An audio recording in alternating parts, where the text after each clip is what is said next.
Hi guys, gandang gabi. Sino pa ba ang gising dyan? Time check tayo. 10:54 na pala.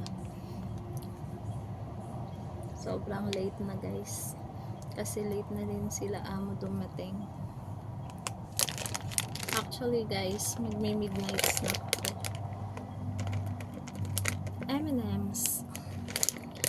May kukwento lang ako, konting kwento guys. Dati, kahit Toblerone lang yan, hindi ko pa ma-afford na bilhin guys. Pero ngayon, salamat sa Panginoon, unlimited ang chocolates. Kahit anong gusto ko, kaya ko nang bilhin. Char! Pati na rin sa mga anak ko, kaya ko na rin sila guys pakainin ng isang box na chocolate.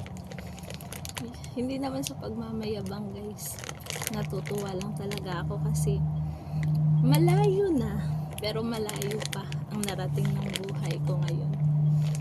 Yun lang guys, masaya lang ako kaya gusto ko lang i-share sa inyo.